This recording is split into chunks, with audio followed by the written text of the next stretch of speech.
तो फिल्म की शुरुआत होती है एडिना से, जो कई सालों बाद अपने मॉम डैड से मिलने के लिए आ रही थी। वो अपने मॉम डैड को सरप्राइज देना चाहती थी, लेकिन गेट किसी अनजान लेडी ने खोला। पता चलता है कि ये लेडी एडिना की मॉम डोरी की फ्रेंड थी। उसे लगा था कि उसके पेरेंट्स उसे देखकर बहुत ज्यादा सरप्राइज होंगे और खुश होंगे, लेकिन यहाँ उल्ट हुआ। उसके पेरेंट्स उसे देखकर घबरा गए। थोड़ा सा उसका खुश हुआ तो भाई, जो उससे बचपन से ही सबसे ज्यादा प्यार करता था, डोरी तो घबराहट में एडिना से पूछ भी लेती है कि तुम यहाँ आई ही क्यों हो। कंफ्यूज होकर वो कहती है, मैं आपसे मिलने आई थी, मैं एक्सपेक्ट कर रही थी आप लोग खुश होंगे। लेकिन फिर उसकी बात काट कर उसके डैड उसे कहते हैं, जाओ तुम ऊपर जाकर आराम करो। एडिना अब जब अपने कमरे में जाती है तो देखती है कि उसके बेड पे पहले ही कोई सोया हुआ था।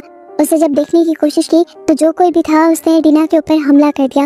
एडिना भागते हुए नीचे आई और उसने बताया कि मेरे रूम में कोई चोर है। इतने में ही उस कमरे से एक लड़की निकल कर आई, जिसका नाम हमें पता चला नादिया। एडिना देखती है कि नादिया ने उसके कपड़े भी पहने थे और वो इसके कमरे में ऐसे सो रही थी जैसे इसी घर की मेंबर हो। तो डोरी ने बताया, हाँ, तुम्हारे जाने के बाद हमें ये मिली, हमने इसे अपनी बेटी बना लिया और उसने हमें तुम्हारे से ज्यादा प्यार दिया।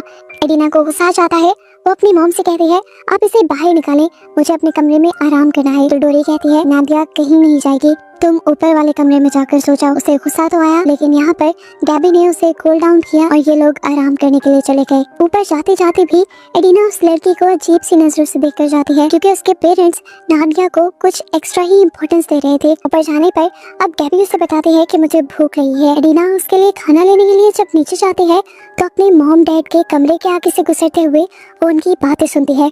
उसके डैड बहुत ज्यादा गुस्से में थे एडिना के आने से। वो अपनी वाइफ यानी डोरी से कहते हैं, ये यहाँ पे क्या कर रही है, इसे कहो यहाँ से चली जाए। उसे अगर शहर में स्टे भी करना है तो किसी होटल में जाकर करे, हमारे घर ना करे। ये बातें सुनकर एडिना टूट गई। उसके सगे पेरेंट्स उसके बारे में ये सब कह रहे थे। गुस्से में वो गैबी के पास आते हैं और कहती है कि अब हम एक और पल भी यहाँ नहीं रुकेंगे, हम यहाँ से चले जाएंगे, एक होटल में स्टे करेंगे और उसके बाद हम अपनी आंटी के घर जाएंगे। वो मुझसे बहुत ज्यादा प्यार करती हैं और उसने अपनी आंटी को कॉल की, लेकिन यहाँ पर उसकी आंटी ने उसकी कॉल उठाई ही नहीं।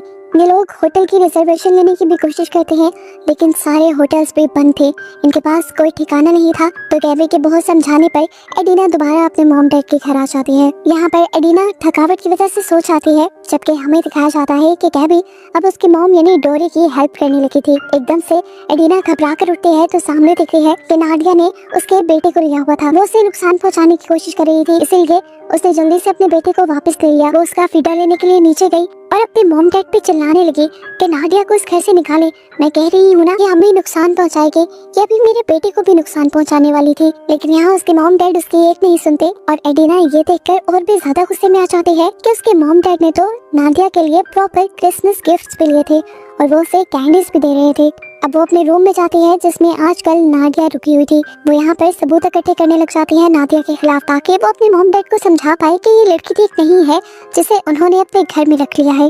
और फाइनली उसे एक सबूत मिल पे जाता है, नादिया का आईडी कार्ड, जिसमें नादिया का दूसरा नाम लिखा हुआ था। वो अपने मॉम डैड के पास इसे लेकर जाती है और कहती है, देखिए मैंने कहा था ना वो कोई बहरूपिया है, उसने आप लोगों को गलत अपनी आइडेंटिटी बताई है। अब डोरी को भी गुस्सा आ गया था, उसे चिल्लाकर एडिना से कहा, चुप कर जाओ, तुम क्या जानती हो उसके बारे में, वो तो बहुत मासूम है। एक दिन वो बेसहारा हमारे घर आई, बारिश हो रही थी, उसने हमारे से मदद मांगी, सिर्फ खाने की डिमांड की उसने और उसके बदले वो हमारे घर का सारा काम करती है, हमारा ख्याल रखती है, तुम्हारे भाई सोल का ख्याल रखती है। और क्या चाहिए, उसने हमें वो प्यार दिया जो तुम हमें कभी नहीं दे पाई, इसीलिए वो हमें तुम्हारे से ज्यादा अहम हो गई। एंड पर उसकी मॉम उसे ये भी कहती है, अगर तुम्हें उससे ज्यादा ही प्रॉब्लम है तो तुम यहाँ से चली जाओ, जैसे तुम पहले हमें छोड़कर गई थी। ये सुनकर तो एडिना टूट गई, उसने यहाँ से जाने का फैसला कर लिया। लेकिन तब सोल, उसका भाई, उसके पीछे आया, उसे इमोशनल करने लग जाता है। वो कहता है, तुम जानती तो हो मैं तुमसे कितना प्यार करता हूँ, तुम इतने सालों बाद यहाँ आई हो, मैं नहीं चाहता कि तुम इतनी जल्दी चली जाओ। उसके कहने पर और इतना इसरार करने पर एडिना इस क्रिसमस पार्टी तक के लिए रुक जाती है। लेकिन एडिना का गुस्सा अभी भी कम होने को नहीं आया था और कमरे की विंडो से उसने देखा कि उसके घर पे उसके अंकल आंटी के बजाय और बहुत से मेहमान आए थे, जो सारे ही बूढ़े लोग थे और इनमें से किसी को भी एडिना नहीं जानती थी। वो तो एक्सपेक्ट कर रही थी कि उसके अंकल आंटी आएंगे, लेकिन वो आए नहीं। वो इन सब के बारे में बात करने के लिए जब नीचे जाने की कोशिश करती है तो देखती है कि उसका दरवाजा भी नहीं खुल पा रहा। अब यहाँ से बाहर निकलने के लिए एडिना बालकनी से छलांग लगा देती है और एकदम से नीचे गिरने पर सारे मेहमानों की अटेंशन उसकी तरफ चली जाती है। अजीब सा माहौल बन जाता है और डोरी एडिना से कहती है, बदतमीजी मत करो। ये क्या हरकत थी? लेकिन अब एडिना ने फैसला कर लिया था वो यहाँ से नहीं जाएगी जब तक वो नादिया का सच सबके सामने ना ले आए। इतनी ही देर में एडिना को उसकी आंट की कॉल आ जाती है, जिनको अभी थोड़ी देर पहले ही उसने कॉल की थी। वो आंटी से कहती है कि आप अभी तक क्रिसमस पार्टी में क्यों नहीं आए? तो आंटी ने कहा तुम्हारी मॉम ने ही कहा था कि इस मर्तबा वो लोग क्रिसमस सेलिब्रेट नहीं कर रहे, बस इसीलिए। एडिना हैरान हो गई, आखिर ऐसा क्यों कहा था उसकी मॉम ने? अंदर इतनी बड़ी पार्टी चल रही थी, अगर 2 और लोग आ जाते तो क्या मसला हो जाता। एडिना पार्टी में चली जाती है और यहाँ पर वो नोटिस करती है कि सभी लोग निकोलस नाम के एक आदमी को बहुत ही ज्यादा इंपॉर्टेंस दे रहे थे। अब निकोलस सबको ड्रिंक्स देने को कहता है और डोरी की फ्रेंड निकोलस के ही कहने पर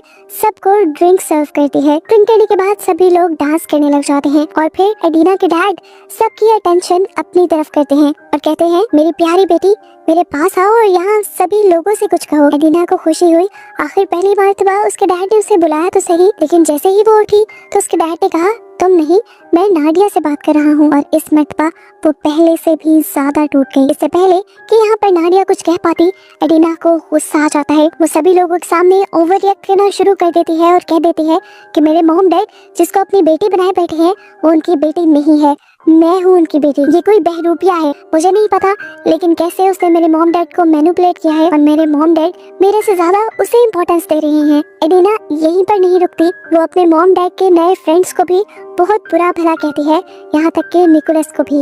उसके डैड को उसकी इस हरकत पे इतना ज्यादा गुस्सा आ जाता है कि वो उसे अपने कमरे में जाने को कह देते हैं। कमरे में गैबी और उसका बेटा भी था। अब एडिना सो गई थी। रात में उसका बेटा भूख से रोने लगा। वो जब नीचे आई तो हैरान रह गई कि अभी जो पार्टी इतनी पीक पे थी वो बिल्कुल ही खत्म हो चुकी थी। खैर उसे इससे कोई लेना देना नहीं था। उसने अपने बेटे के लिए दूध लिया और जब वो ऊपर जाने लगी तो उसने देखा कि नाडिया यहाँ आए मेहमानों के कपड़ों में से कोई चीज चुराने की कोशिश कर रही है।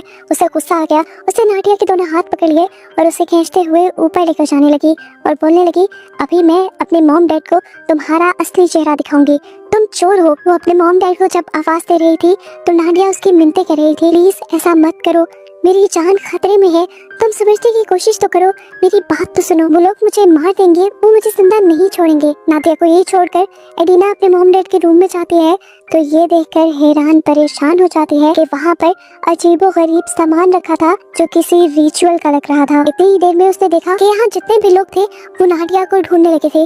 उसने जल्दी से नाडिया को लिया और कपट में छुप गई। उसने नाडिया के मुंह पे हाथ भी रख दिया ताकि कोई उसकी आवाज ना सुन पाए। नाडिया ने अब उसे बताया कि ये सब लोग मुझे मारने के लिए ढूंढ रहे हैं, हालांकि मैंने कुछ नहीं किया, लेकिन मुझे इतना पता है कि ये सब कुछ निकोलस के कहने पे हो रहा है। यहाँ पर एक इंसान की जान का मसला था। एडिना ने नादिया से वादा किया कि मैं किसी को भी तुम्हारी जान नहीं लेने दूंगी। इतनी देर में अब उसे अपने बेटे की रोने की आवाज आने लग जाती है। घबरा कर वो कमरे से बाहर निकली तो उसे अपना बेटा कहीं नहीं नजर आया। वो पूरे घर से होते हुए गार्डन में आ गई। अभी तक उसे अपना बेटा नजर नहीं आया था, लेकिन तभी किसी ने पीछे से उसके सर के ऊपर हमला कर दिया और वो बेहोश हो गई।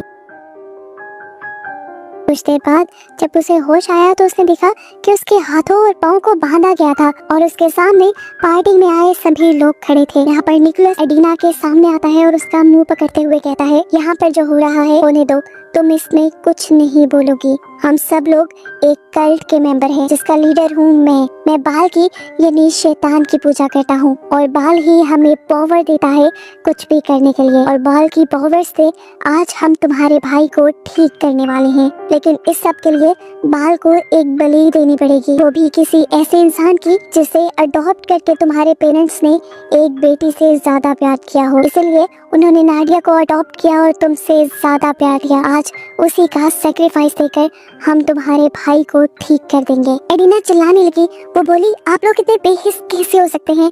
एक इंसान को मार देंगे आप लोग? मैं उसका पता आप लोग को नहीं बताऊंगी। तब निकोलस बोला, अगर तुमने हमें नाडिया का पता ना बताया तो हम तुम्हारे बेटे की भी बलि दे सकते हैं, क्योंकि उसे भी तुमने अडॉप्ट किया हुआ है और अपने बच्चों की तरह प्यार दिया है। एडिना बुरी तरह डर गई और अपने बेटे को बचाने के लिए उसने इन्हें नाडिया का पता बता दिया। अब ये लोग नाडिया को खींच कर यहाँ ले आते हैं और एडिना की आंखों के सामने बेदर्दी से उसका गला काट के उसका सैक्रिफाइस दे दिया जाता है, जिसके बाद नाडिया के खून से ये लोग कोई रिचुअल करते हुए भाई सोल को नहला देते हैं।